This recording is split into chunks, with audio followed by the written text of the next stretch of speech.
What's up guys, Jarv here, back today jumping into Destiny. In today's video we're literally taking a look at a flaming cannonball launcher. It's one of the most unique weapons in Destiny 2 and hasn't seen much of the limelight in Season of Plunder. If you want to find out more, then be sure to stick around and enjoy the video. If you do enjoy the video, be sure to leave a comment and rating down below, and remember to subscribe for more Destiny 2 content. But without further delay guys, let's jump into the video.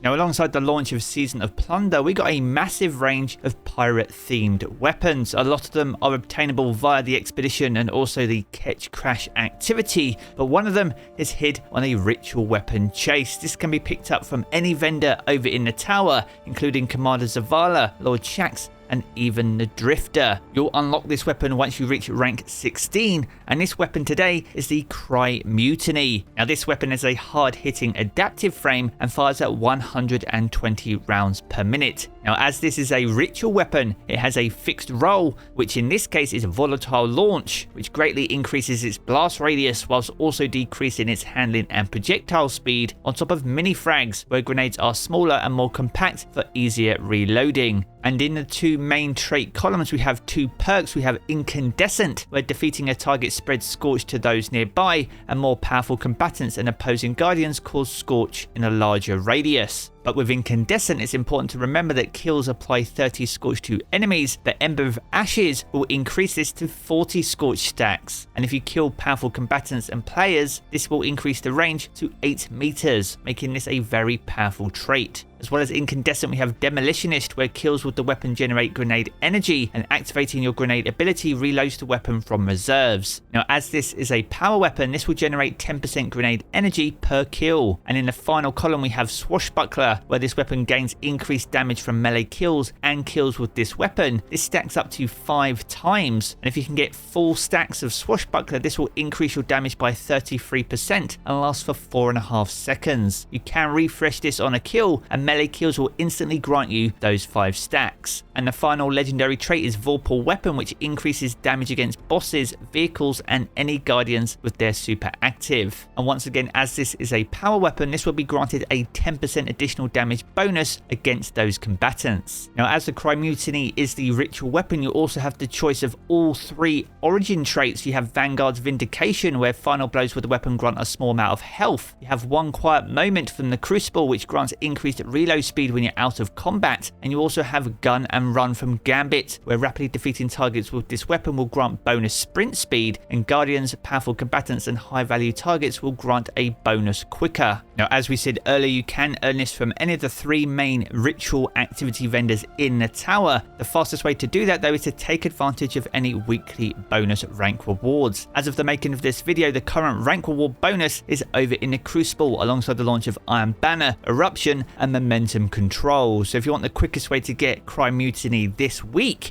then you'll need to jump into the Crucible to take advantage of those bonus Crucible ranks. But if Crucible isn't your thing, the bonus ranks does rotate week on week, so pay attention to the in-game notification each Friday to get the heads up on the bonus ranks for the up and coming week. So that's a good look at the weapon's traits and how to get it. But what makes this weapon so unique? Well, much like a lot of the Plunder weapons, this is heavily pirate themed. So much so that Bungie have used it as an opportunity to take this weapon to the next level, and this weapon literally fires flaming cannonballs. If you've ever wanted the opportunity to literally throw cannonballs at your enemies' faces, this weapon allows you to do that. Now 120 RPM grenade launchers haven't always been in the best place in Destiny, so much so that Bungie even buffed them by an additional 10% going into this season. But with the help of that buff and also some of the changes with Solar 3.0, this can actually be a very good ad clearing weapon, or even a powerful DPS weapon in mid difficulty content. Now one of the biggest critical pieces of feedback in regards to 120 RPM grenade launches is the limited ammo supply. But if you can combine this with some of the fragments in Solar 3.0,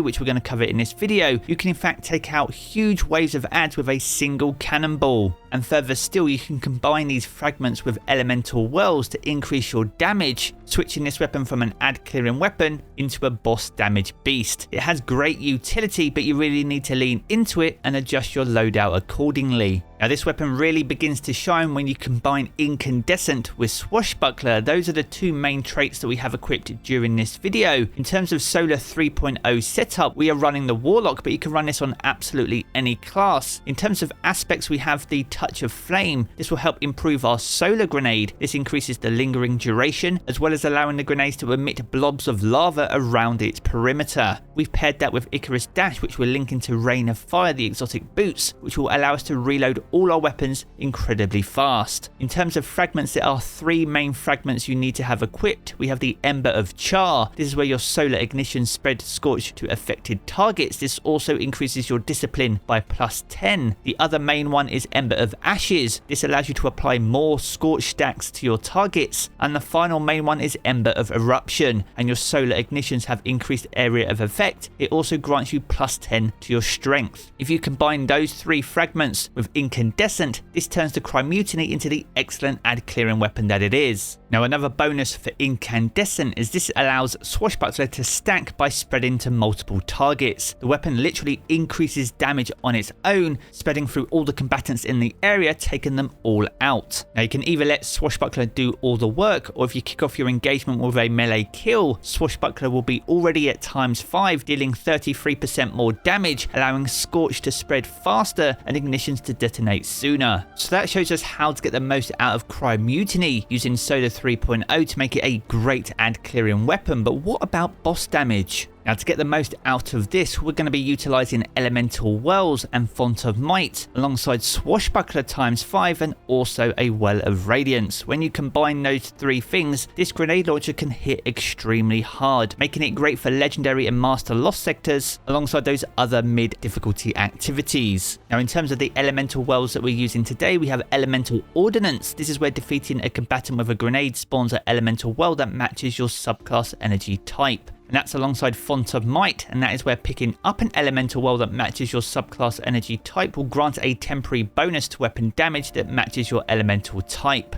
To help us make the most of that, we've also got Elemental Time Dilation equipped. This is where elemental well mods that grant you a time limited benefit can now stack, increasing the duration of the effect for each copy of the mod you have equipped. This will allow us more time to take advantage of the Font of Might bonus. On our Rain of Fire, which we're using for fast reloads, we have Elemental Well Maker. This is where rapidly defeating combatants with explosive damage spawns a solar elemental well. Using the Incandescent on the Crymutiny, we'll be able to spawn our own wells just by utilising the weapon. And finally, to wrap this all up, we have Elemental Armaments, and this is where combatant weapon final blows with a damage type that matches our subclass element have an escalating chance to spawn an elemental well. So if the explosions we're making aren't creating wells, then we have an escalating chance to create them anyway via the Armaments Elemental Well mod. Now with all those Elemental Well mods equipped, that's a good look at our build and how to increase the Crymutiny's weapon damage against single targets. Now using our solar abilities, we're going to be able to create solar elemental wells. Once we have our Well of Radiance, we can pop that next to the elemental well, allowing us to pick that up and activate Font of Might. And by having the ranged melee on the Warlock, we can easily get a solar melee kill. This will proc Swashbuckler ×5,